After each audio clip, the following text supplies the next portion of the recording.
everything. So, without any further ado, let's give a big round of applause for the cast of A Christmas Carol. Woo!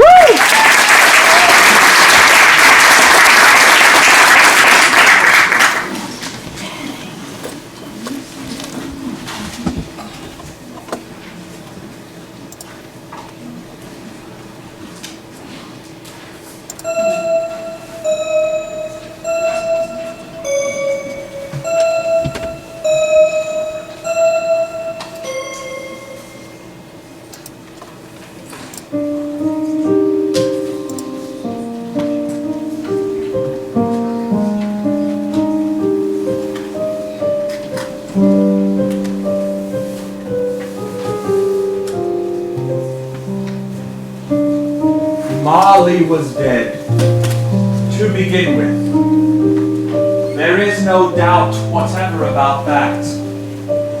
The register of his burial was signed by the clergyman, the clerk, the undertaker, and the chief mourner.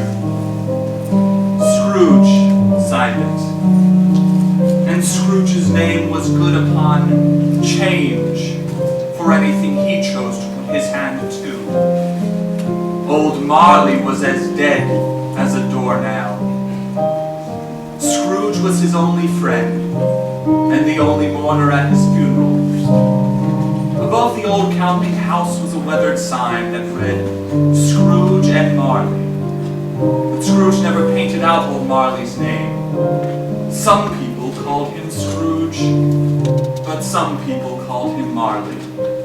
And he answered to both names.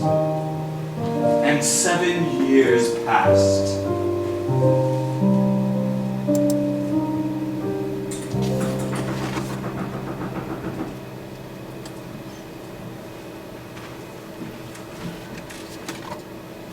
Merry Christmas, Uncle! God save you! Bah, humbug! Christmas? A humbug? Surely you don't mean that. I do mean it. Oh, it is awfully cold in this counting house. Maybe we could put some coal on the fire, as to spare our guests. Enough from you, Bob. Back to your books. What right do you have to be merry? You are poor enough. What reason have you to be morose? You are rich enough. Please do not be cross with me, Uncle. What else can I be when I am forced to live in a world such as this? When you be paying bills with money you don't have, and a time for finding yourself another year older and not another hour richer. You're terribly mistaken, Uncle. If I had my wish, an idiot who went around with Merry Christmas on his lips would be boiled in his own pudding and buried with a stake in his heart. Uncle, I hardly came here to offend. I only want to visit your beloved county house. Don't! You keep Christmas in your way. Let me keep it in mine. But you don't keep it. Let me leave it alone then. I've only tried to show you kindness. Christmas is not at all what you believe it to be. I believe it to be only another day of the year. Christmas is a kind, forgiving, charitable, pleasant time. The only time I know of, in the long calendar of the year, when men and women seem to open their shut-up hearts freely, and to think of people below them, as if they really were fellow passengers to the grave, and not another race of creatures bound on other journeys. It has never put a scrap of gold or silver in my pocket, but I believe that it has done me good, and will do me good, and I say God bless it! Bravo, sir, bravo! Another one from you, and you will be celebrating Christmas by losing your situation. Abigail and I merely wish to invite you to dinner tomorrow. You never caught dead at one of your parties, Fredrick, you know that. Awful folk that meddle at your dinners. Try not to be angry, Uncle. Fine.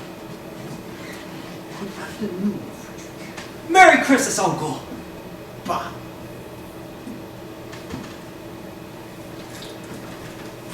Wait. Yes, Uncle? Tell me, why is it you feel compelled to be married? Because I fell in love. Because you fell in love. Tell me, Uncle, have you ever been in love? Good afternoon, Fredrick.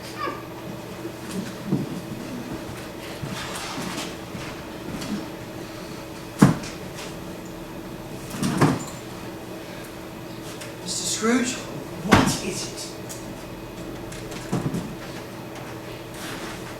Perhaps it wouldn't be such a terrible idea to attend. Christmas should be a merry time. Should it? At 15 shillings a week with a wife and children, I doubt for you there is anything to be merry about Christmas.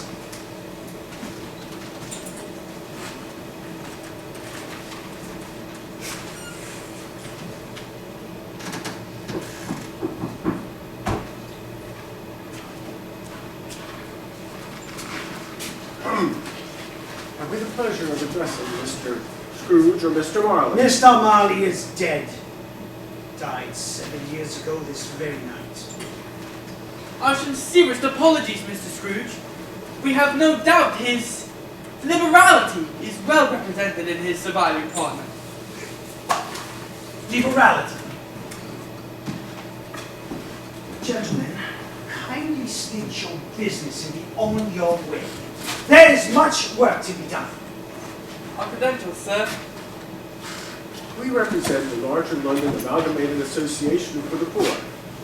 You see, at this time of year, we arrange to make a slight provision for the poor and destitute. Are there no prisons? Well, of course, London has no shortage, but the poor need food, and they need clothing. And the workhouses? It might as well be slavery there. That's why we are endeavoring a fund to provide the poor with food and some means of a shelter. We choose this time of year because, well, as you can imagine... No! I cannot imagine. Setting aside our differences, Mr. Scrooge, what should we set you down for? Nothing. You wish to be left anonymous? I wish to be left alone. That is my wish. I run a thrifty business, and our accounts have no room for making idle people merry. Do we? No, Mr. Scrooge. Tend to support those institutions which I have already mentioned. We hardly mean to offend your charity efforts, but many would rather die than be subject to prisons and workhouses. Really? Well, my fine gentlemen. Let them die and decrease the surplus population. Mr. Scrooge! They're not animals! No? What are they? It appears we have interfered with enough of your time. Sir, you certainly have interrupted our work. Merry Christmas, Mr. Scrooge. Good evening, gentlemen.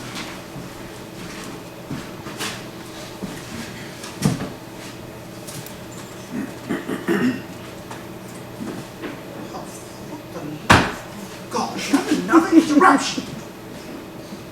May I sing you a Christmas carol for a penny, sir? Who might you be? An orphan, sir.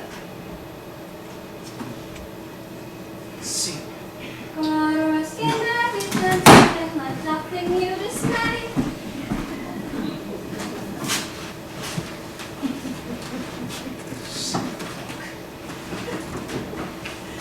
We are closed! Mrs. Scrooge, we're dreadfully sorry, but it is urgent. We came here as quickly as we could from the workhouse. Really? I cannot be bothered, not tonight. Good evening. Please, Mr. Scrooge, be concerned about our debt. We need an extension. An extension? Since when have I ever granted extension? It's dreadfully urgent. For the sake of our children, Mr. Scrooge. I expect nothing but punctuality from the customers of the Scrooge Marley Countenance. We haven't the money. No? Well, I'll see you both in prison. Good evening. Please, Get your fists! Mr. Scrooge, if there is any possibility... There is no possibility. Get out of my office!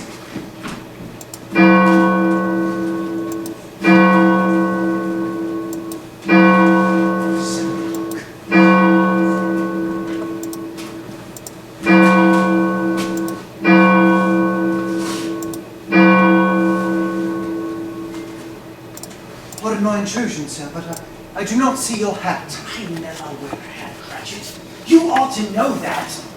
Hats are for fools. Young fools. Perhaps, but if only to keep you warm, sir. Why would I wish to be warm?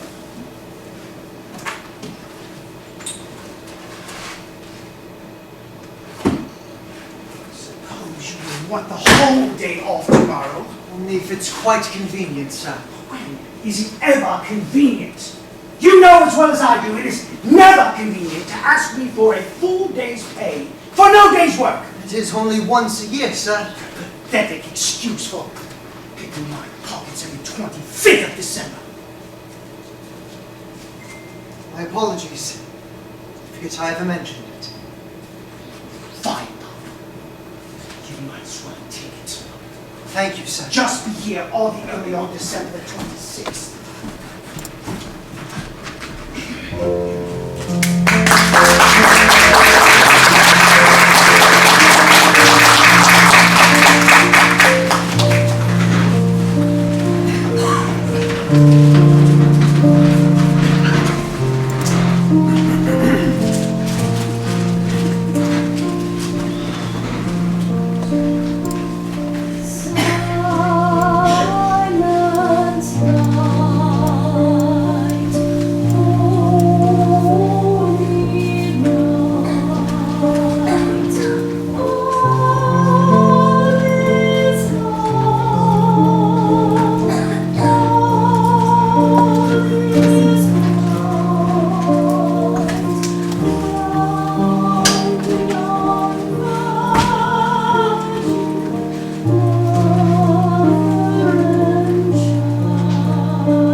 I haven't heard those bells in years.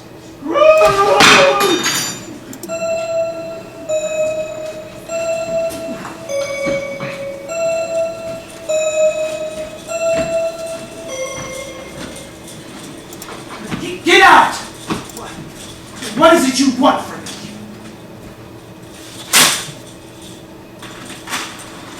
Much. Is this a robbery? You have robbed yourself, Scrooge. This is nonsense. I ain't sending for the police. Who are you? Ask me who I was. Who were you then? In life, I was your partner, Jacob Marley. This is absurd. Can you sit down? I can. I'll do it then.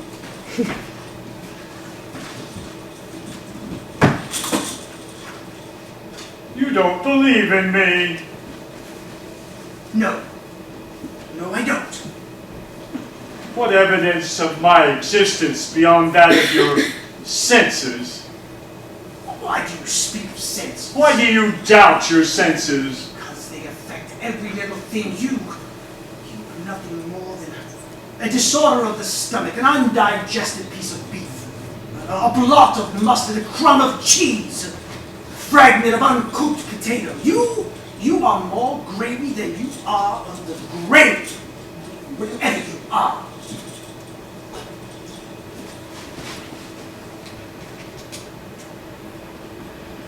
Can you see this?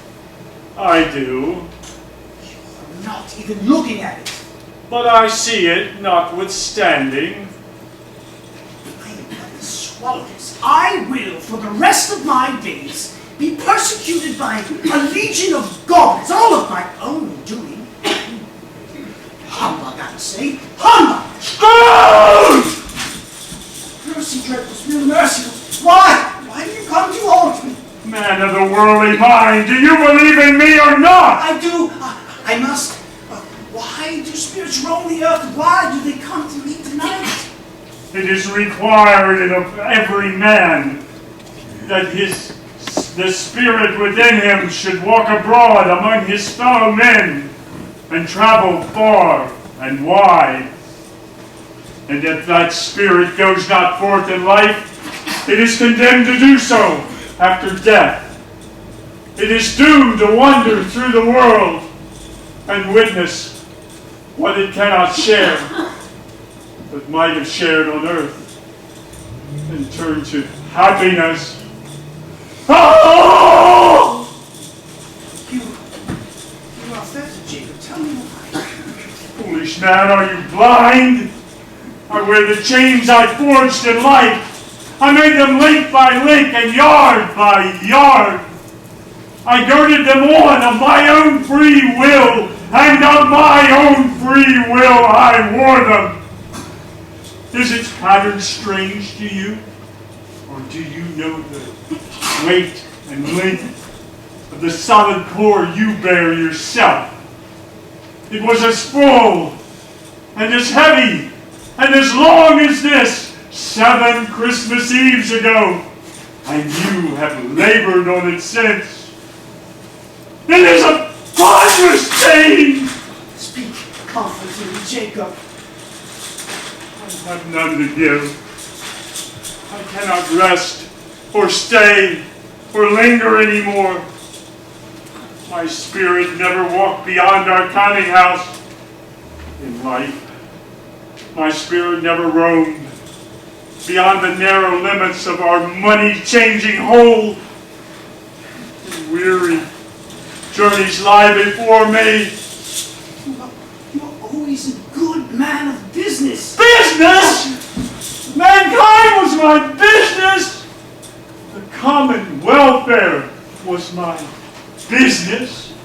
Charity, mercy, forbearance, benevolence were all my business. The dealing of my trade was but a mere drop of water in the comprehensive ocean of my business. And it is at this time of year I suffer most. Hear me! My time is nearly gone! Be not hard upon me, Jacob.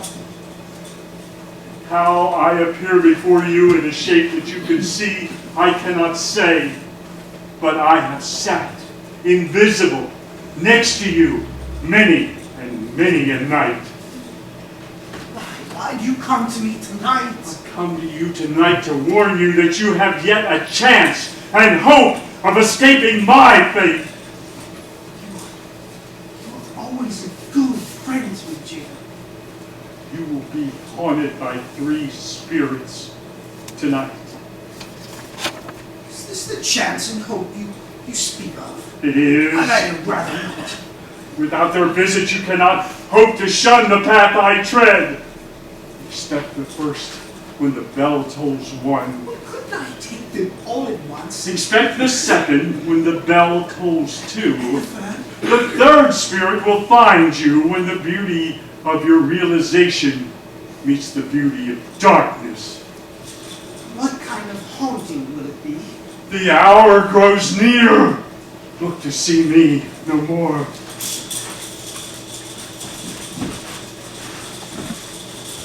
Look here, for your own sake!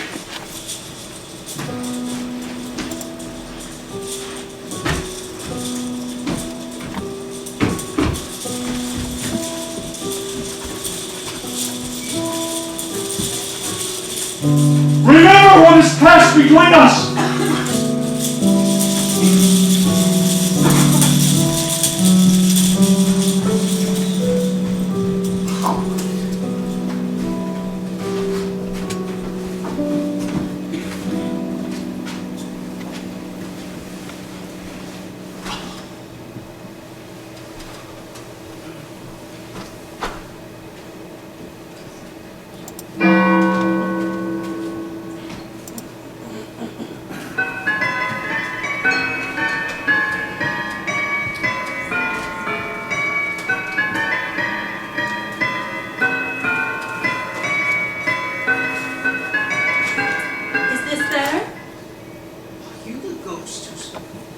Coming was foretold.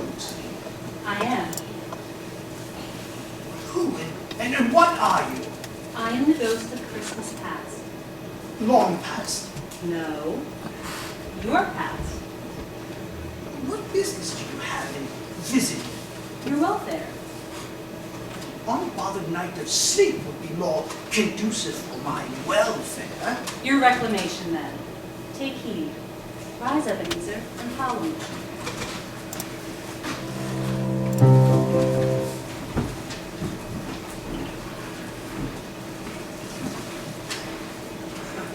Heavens.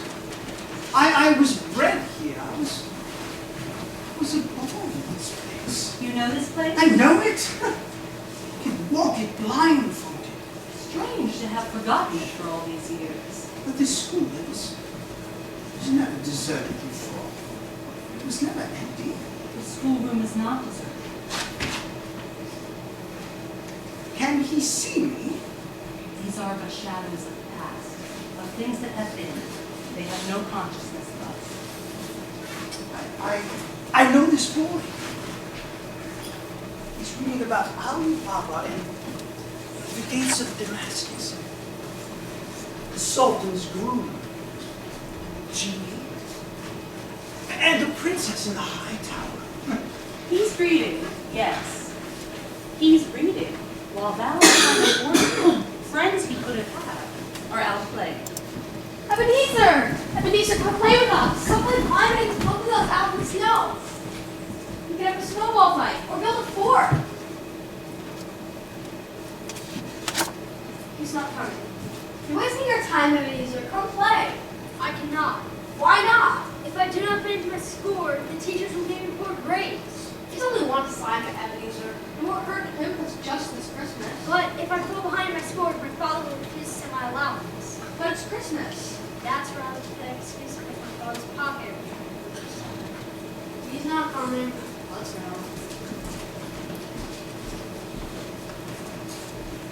Oh boy. I wish I... No, it's too late now. What is the matter? There was a boy who was singing a Christmas carol at my office. I suppose I should have given him something. That's all. Watch now. Ebenezer! Van! What are you doing here? I've come to bring you home.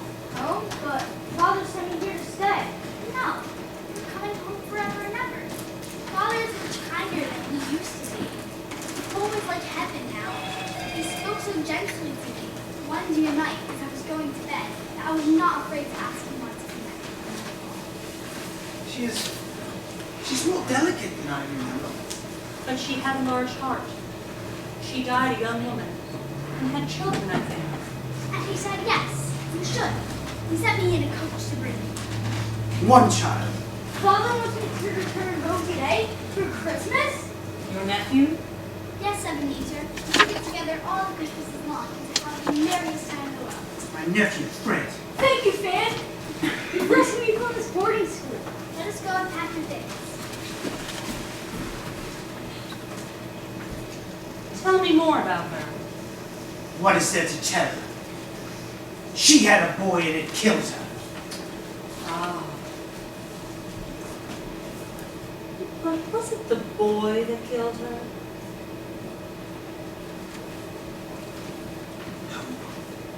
Come to think of it, Noah, it was the birth that killed her. She was such a fragile thing.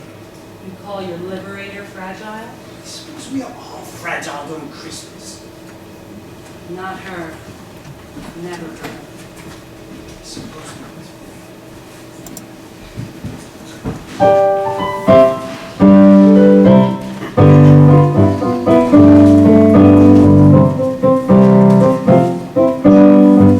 Why? It's old Fezziwig, bless his heart! Fezziwig alive again! Yo-ho there! Ebenezer, Richard! Hurry, Richard, hurry! It's Dick Wilkins, my best friend! What is it, Mr. Fezziwig? What is it? It's Christmas Eve. You bet your bottom it's Christmas Eve. No more work tonight, boys. I was an apprentice in this shop.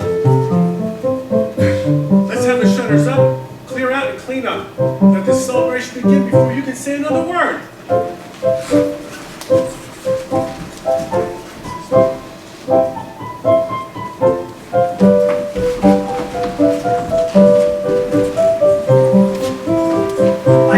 What's the Fezziwig closet?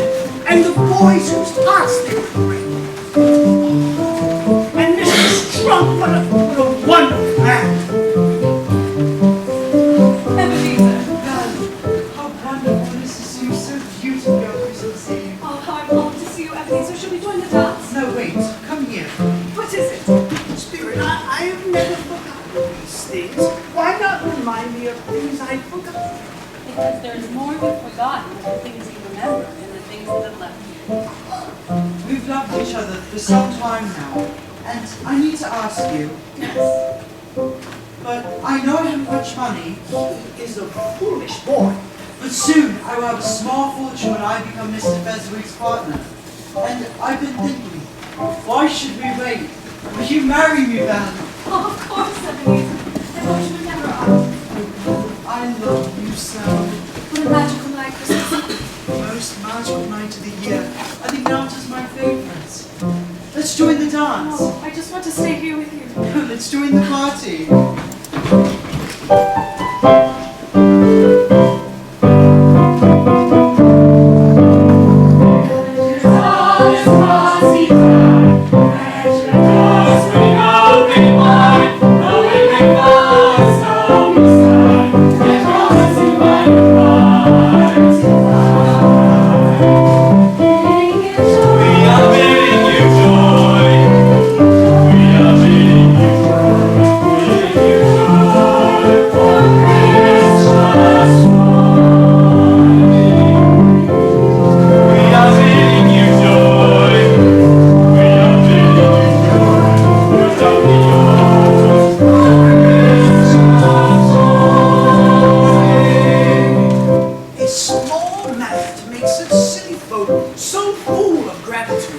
Such a small expense, and to see where it leads. Old Fezziwig spent but a few pounds of your mortal money. 3 or 4, perhaps? Is that so much that he deserves such praise? No, Spirit. He had a way of rendering people happy, truly happy. His power was so great, yet so simple, it was hard to add up. The happiness he gave was worth a fortune. Wait. Shall we?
Ebenezer, I have one burning question.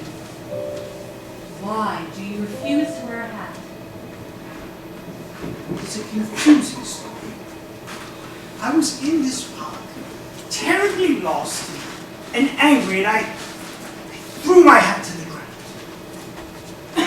Is that all? No. Before it hit the ground, it simply floated. Only for a moment, but then it was, before my eyes, floating in midair, as if it was caught up by the wind. Strange for a hat to catch the wind in such a way that it should be suspended in time, in midair. It was a peculiar sight. It was as if it was in the hands of a ghost. What is this about? Oh, you've had dinner. It is nearly midnight. Why are we meeting outside in the cold air at this hour? I wanted to give you back your hat. You'll catch your death without it. What is so important that it requires a meeting at such an hour on Christmas Eve night? But this is our night. Perhaps I'd make time to see you tomorrow. Please. Please, sit with me only for a moment.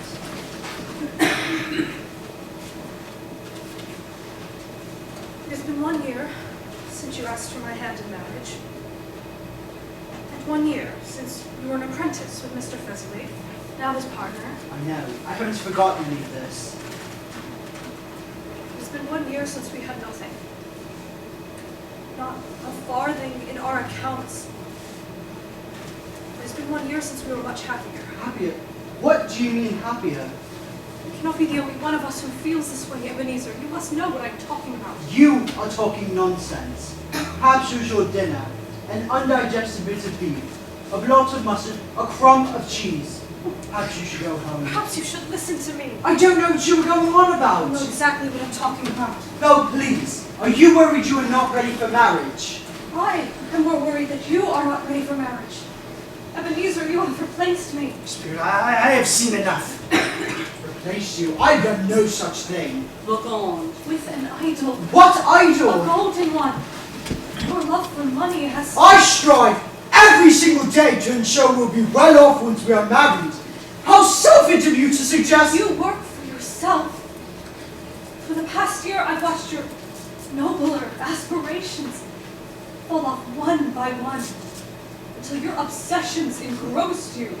This is absurd. I want nothing more than You want nothing more than to have money. Don't deny it, Ebenezer. Look at you. That warm, loving face you once possessed has been replaced by a cold, distorted one. You had such confidence when you were poor. Now you fear the world. What then? Even if I have grown so much wiser, what then? I'm not changed towards you, am I? Our contract is an old one. Oh, please, it takes time for arrangements. What arrangements? It was made when we were both poor and content to be so, Ebenezer. When it was made, you were another man. When we can improve our worldly fortunes by our patient industry, you are changed. I was a boy. You were a boy who sought a life for us. Now what do you want? Guarantee against poverty. There is nothing so hard as poverty, Belle. I cannot marry you, Ebenezer. Is that what you want? You could have a husband and a fortune. But instead you'd rather be poor. I, protecting myself from a fate I have seen coming for longer than I wish to say. I am not another coin in your cash box. You have nothing more than possessions of which I will not be a part of.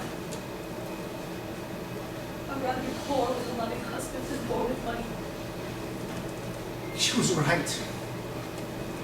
Didn't understand. Oh, please, you cannot leave me. I can, Ebenezer. And I will. Is that your wish? To escape so brutally and leave me forced to wear a chain of failure? You wear the chain you forged in life. You made it link by link and yard by yard. You wielded your greed by your own free will, and by your own free will you will carry it until you realize what you have done. Good heavens, I could never be your wife, Ebenezer. I am sorry. I release you. I release you with a full heart. The man you once were.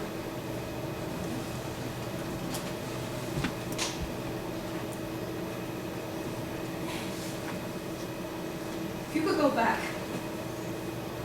knowing what you know now, would you take me then?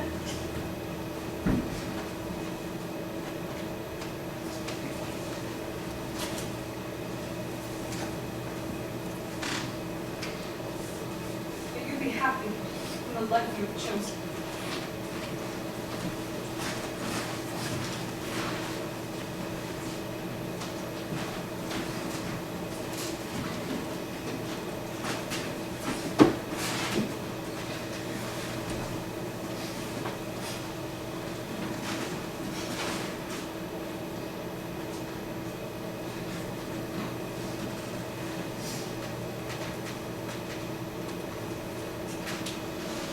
Humbug! Why do you delight in torturing me? One shadow more. No more. Show me no more. One shadow I said- more! You not believe whom I saw today? Who did you see, darling? Yes, he was an old friend of yours, Oh, I can't tell me. Mr. Scrooge. I passed by his window and it was not shut up. There was a candle lit and I could scarcely see him. His partner lies on the point of death, I hear. And there he sat, alone. Quite alone in this world, I do believe.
Ebenezer.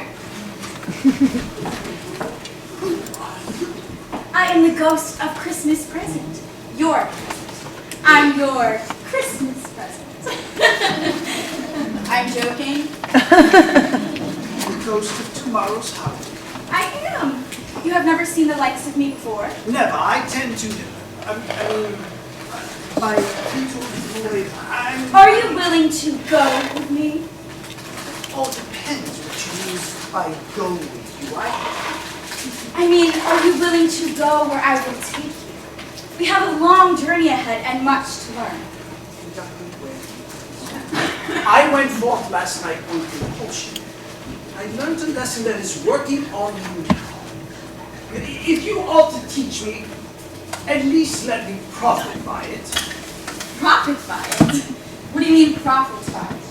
I mean, teach me what you will, so that I am not such a... I see. It is working now. Touch my dress. Spirit. I mean, is there another method of transportation that we can... Are you surprised a ghost could take a form such as this? Neither surprises. I beg you, Spirit. Take me where we are required to go. This is going to be difficult. Very difficult. Why so difficult? Because your sense of humor and your way with women are the worst I have ever seen. And since I am a woman with a sense of humor, I might make you uncomfortable. Do I make you uncomfortable? Be gone, wicked woman! Scrooge, I'm a ghost. Oh, yes. Just hold on to my dress.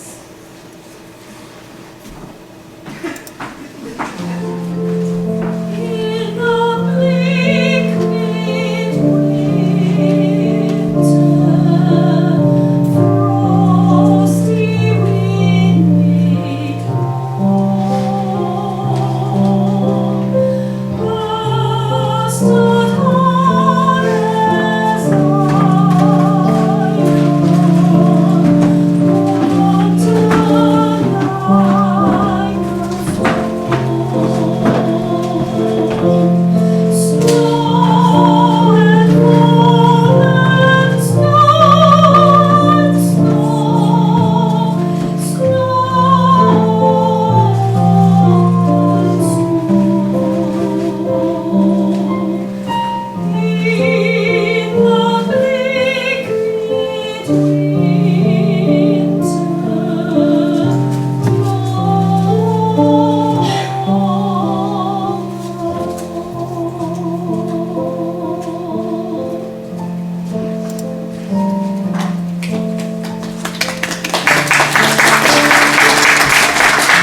for their families' feasts, women buying Christmas dresses, and men buying fatted geese. I see that. But the image, it's fading. Turn around. Sit down, he'll be any second. Where is he? And Tiny Tim. I tell him, don't keep him out so late tonight, or he'll catch a death. That boy spends all day looking at windows and things we can't afford, but he... I'm sorry, Peter, what is it? It's Martha. Heavens, I forgot. And at this hour, where could she be? I'm home. Here's Martha! Oh, Martha. Bless your heart alive, my dear. How late you are. We had a deal first to finish up this afternoon. Had to clear away tonight. Never mind, so long as you're home. Sit ye down and warm up. Here comes Martha! I didn't surprise him, Martha. Should I? Go ahead and surprise him when he comes in.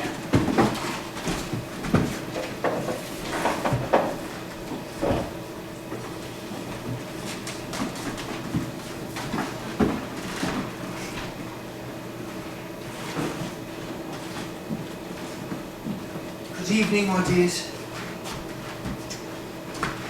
Christmas. I'm so sorry for late. Where's Martha? Not coming. Not coming? But tomorrow is Christmas Day. Surprise! Martha. How are you, my child? Ready for Christmas Eve cider? Always ready for your mother's cider. And how did our little Tim behave?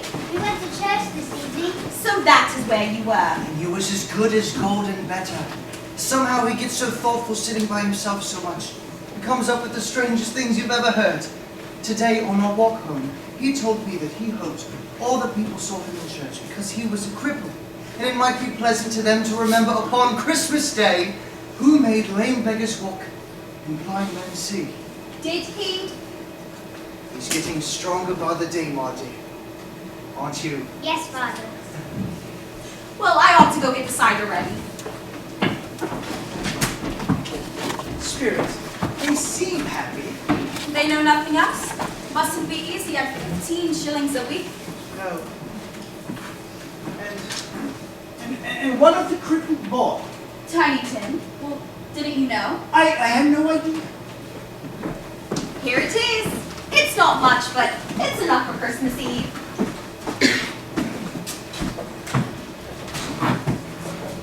The stars are beautiful tonight. Spirit, is this condition curable? Yes, they are, Tim. Mr. Cratchit, please have the honor. At 15 shillings a week with a wife and 4 children besides? A triumph! Hooray! Name for me one thing curable at 15 shillings a week with a wife and 5 children. Let us have a toast to Mr. Scrooge, founder of tomorrow's feast. Founder of the feast, indeed. I wish I had him here. I'd give him a piece of my mind to feast upon, and hope he'd have a good appetite for My it. dear, the children, it is Christmas Eve. It should be Christmas Eve, I am sure, on which one would toast to the health of such a stingy, odious, hard, unfeeling man as Mr. Scrooge. You know he is, Robert. Nobody knows it better than you. Please. They don't like me very much. Are you amused? Not amused, but I'm not surprised. I've never been in fair liking with any family, come to think of it. I'll drink to his health for your sake, not for his. A very Merry Christmas and a Happy New Year. He'll be very merry and very happy, I have no doubt. Well, how could they like you at only 15? I know how much I pay them, Spirit. Thank you very much. I've seen enough. Take me away. I see a vacant chair. What? I see a vacant chair in the poor chimney corner. I don't see what that has to do with anything. A crutch without an owner. Now, I'm not trying to convince you to give him a raise. No, Spirit. Tell me. Tell me the boy will be spared. If these shadows, if they remain unaltered... That's enough. The boy will die, Enough! Ebenezer. What do you care? He might as well do it and decrease the surplus population.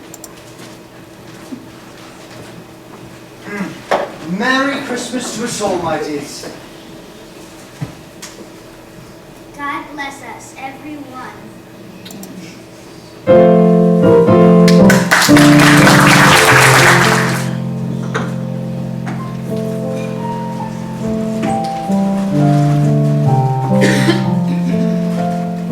Look down.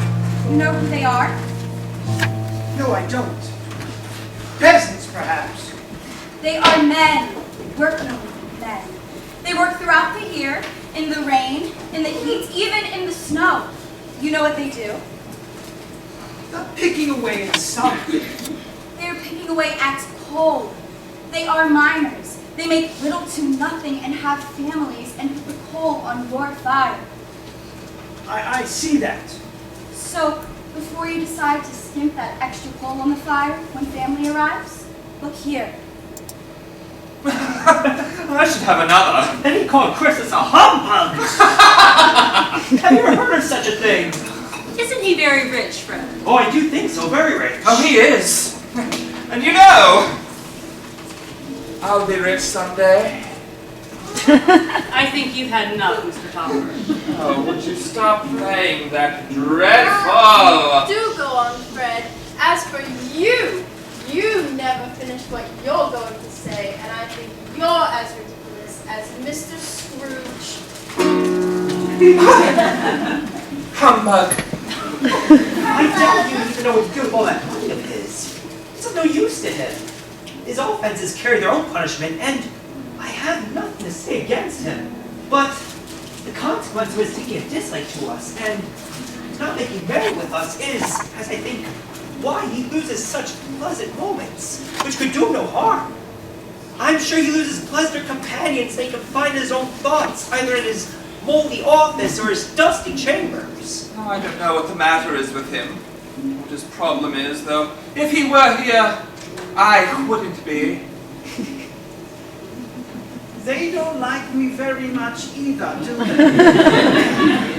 You know, I am a bachelor, much younger than him, thank God, but I live alone. Yes, you do! I sleep alone, too.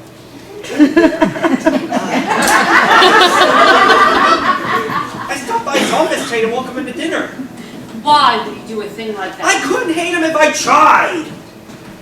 What if we play a game? Oh, yes! Another good game! How about yes or no? This should be interesting. Very well then, I'll begin. I'm thinking of an animal. Alive. Yes. Piggy. No. My mother! No. Cat or dog? No. Red-breasted robin! Goose turkey. Goose turkey. Snarls. Yes. Savage. Yes. Makes money? Yes. Agreeable? No. Disagreeable? Yes. Lives in London. Yes. This is too easy. This is too easy! Molly, would you take a guess? Uncle Scrooge? Yes! Uncle Scrooge!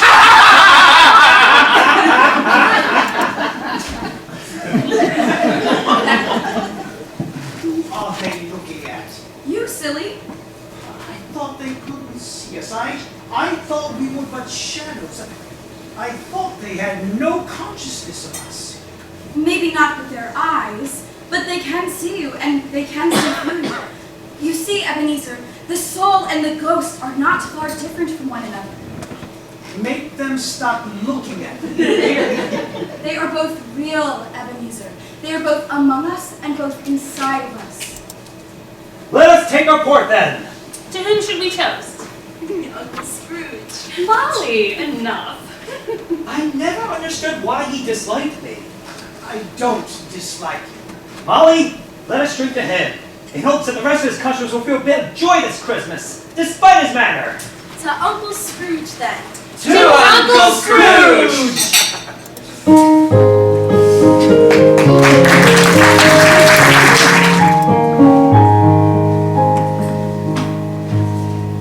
You see now? I had no idea. Perhaps it's because I didn't care. Well, now you do, Ebenezer. Now you know what you didn't know before. My time grows short, Scrooge. A spirit's lives so short. My life upon this globe is very brief. It ends tonight. Tonight, Spirit, you cannot leave me in the dark. There is beauty in the darkness, Ebenezer. My time is drawing, but before I go, look here.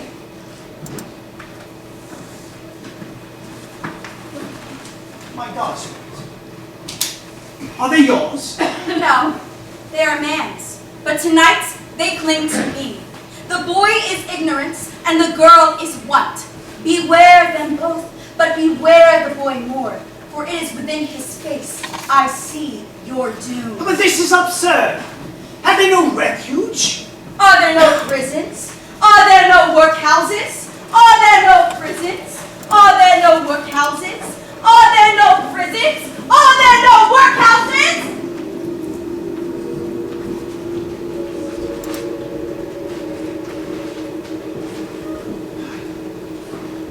I am in the presence of the ghost of Christmas yet to come.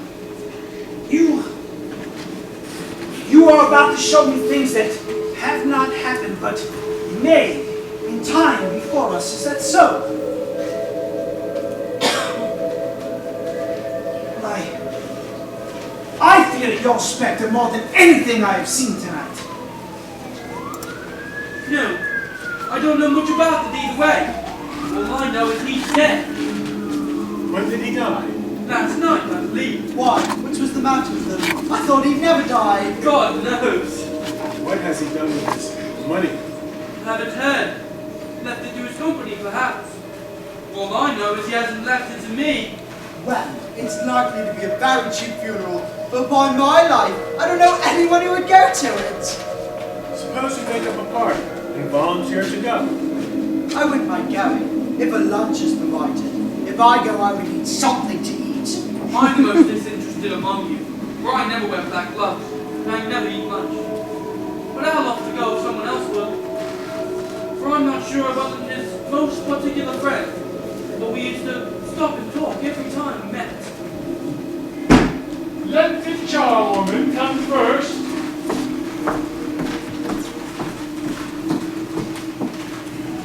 Every person has a right to take care of themselves, but he always did. Isn't that right? Indeed. Let the charwoman come first, the laundress second, and the undertaker's wife third. Who's worse for the loss of a few things like these? It's certainly not the dead man. If you wanted to keep his things after he was dead, you should have been more natural-like when he was alive. Then he might have had someone to give his possessions to. Bring me what you have. I haven't got all night. It's nearly Christmas. Oh, I have some seals and a pencil box and some sleeve buttons. Oh, look, and an old brooch. Sixpence. Sixpence? If you don't want it, then get out. Oh, sold. You.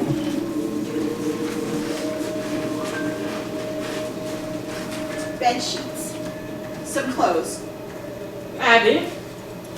spoons, silver ice tongs, and a pair of boots. Pretty lovely boots, eh? Half a crown. It's plenty. I always give women too much. That's how I ruin myself.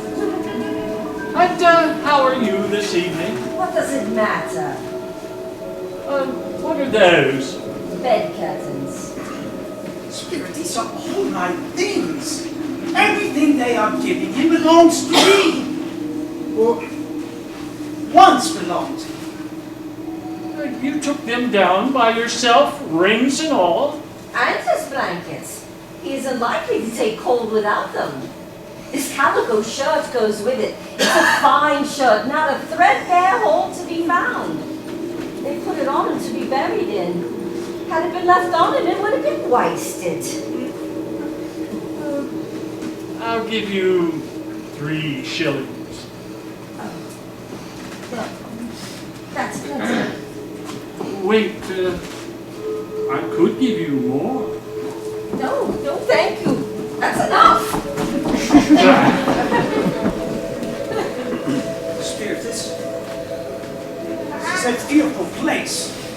In leaving it, I will not leave its lessons. Please, let us go.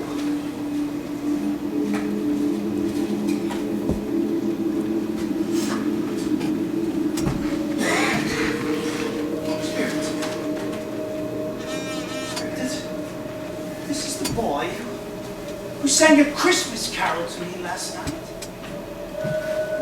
Is he all right? Why is he in the street, Spirit? This boy, he's freezing cold. We must do something.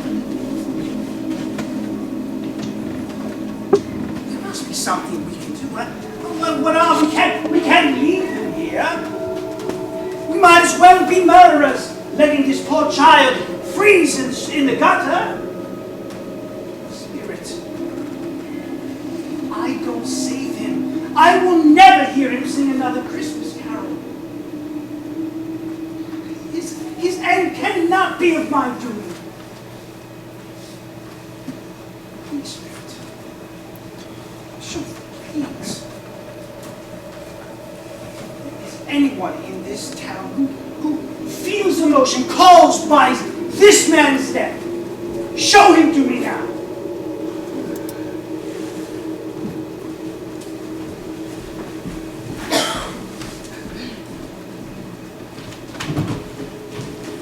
Is there any hope? He is dead. He died earlier this evening. They tried to throw his things all to waste. Will our debt be transferred? Perhaps it will be cancelled. If not, I doubt it will be sent to someone as merciless as he. Very well. As long as the children are fed, we may sleep tonight. Yes, Caroline. We will get through this.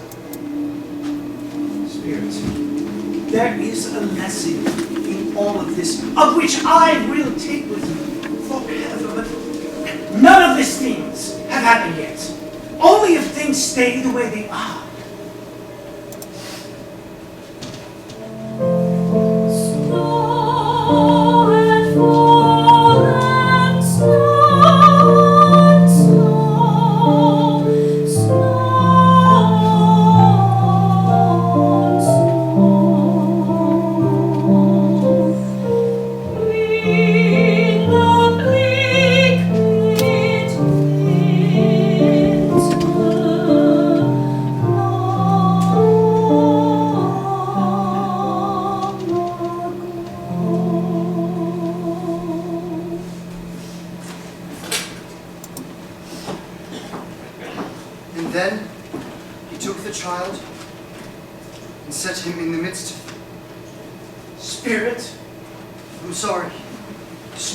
Hurt my eyes. It must be the candlelight. I need to speak with your father.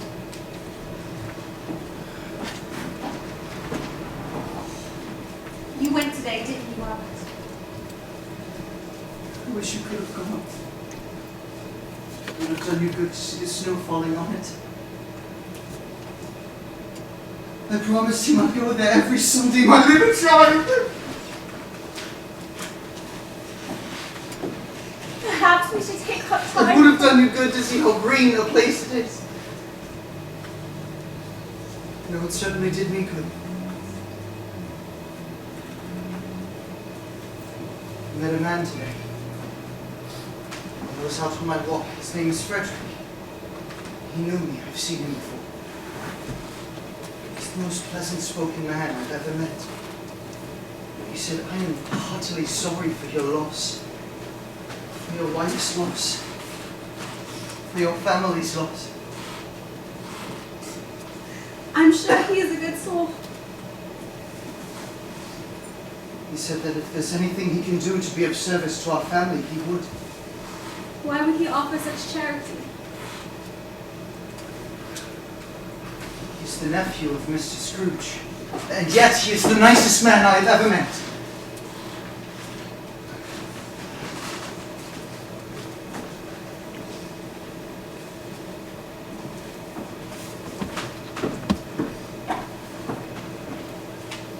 Forgive me, my dears. We understand, Father. I made a new friend today. He might be able to help you find a good situation, Peter. Now I know that when we recollect on how patient and mild he was, although just a little boy, we shall not quarrel easily amongst ourselves and forget about poor Tiny Tim in doing so. Never, Father. Then I am happy. Very happy.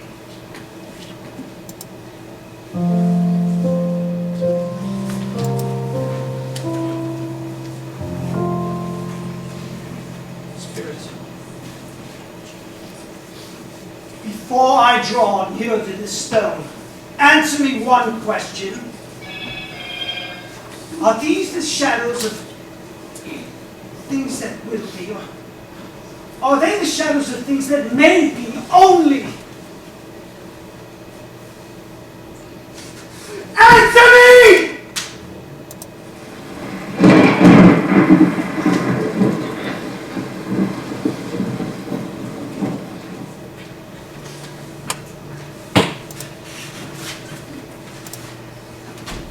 Ebenezer Scrooge.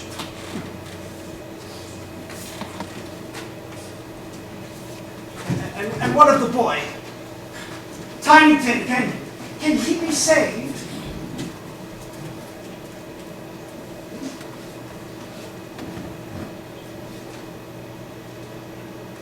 Yes. Yes. Yes,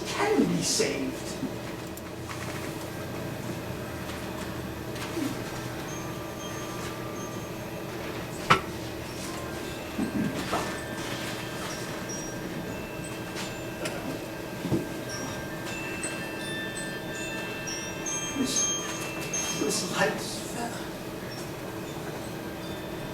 I'm as giddy as a drunk! I am as merry as a schoolboy! You there? Yes, sir? Did you sing a Christmas carol to me last night? Yes, Mrs. Scrooge. Oh, I'm sorry. I'm sorry I scared you away.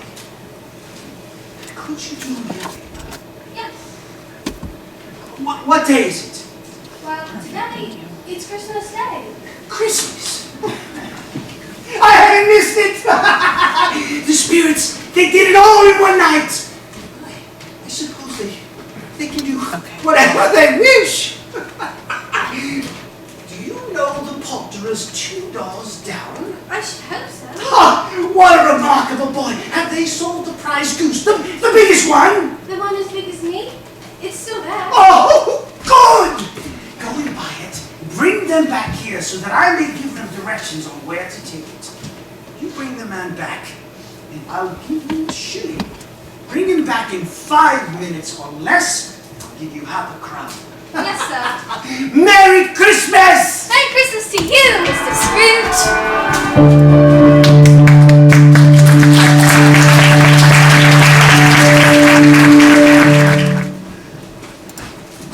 Goodness, Fred, I had no idea that's what humbug means. Well, I'm not completely certain, but I believe it comes from Africa and makes the hum.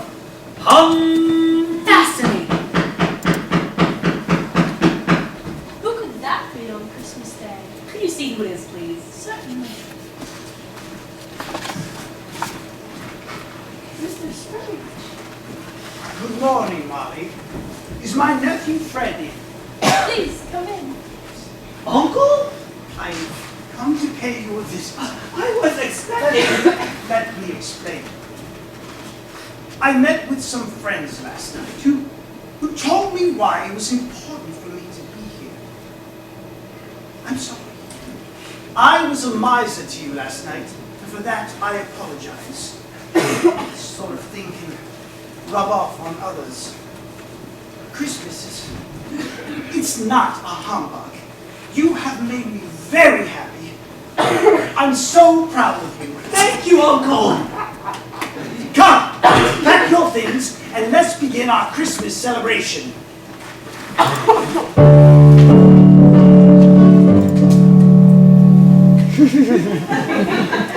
I've never seen such a goose.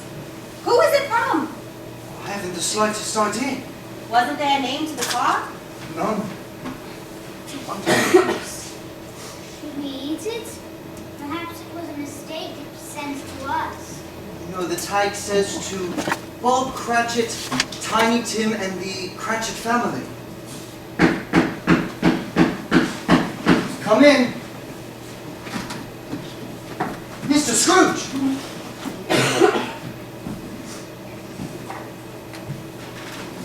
Merry Christmas? Bah humbug! Did you need me in the office today, sir? Do you know the problems you caused by your absence today, Cratchit? It is only once a year, sir. I will not take it any longer. And therefore, I will raise your salary. Merry Christmas, Bob. Merry Christmas to you all. I will raise your salary and endeavor to assist your family. We will speak about your matters later over a Christmas bowl of smoking bishop. Now, Miss Cratchit, enjoy your Christmas dinner.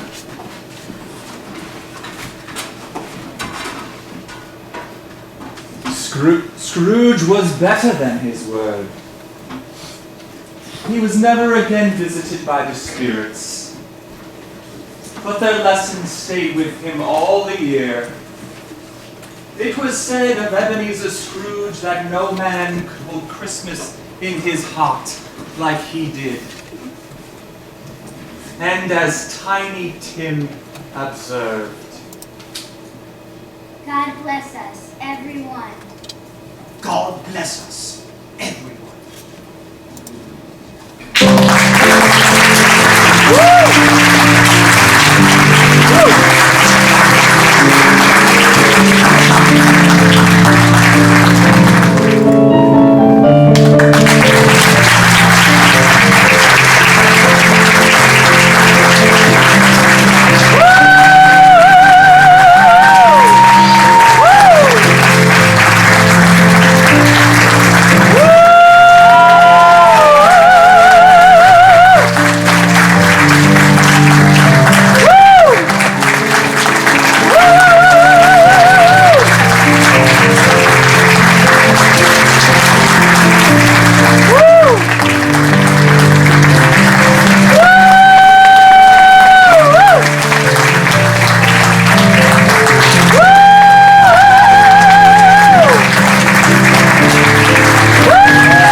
We wish you a Merry Christmas. We wish you a Merry Christmas and a Happy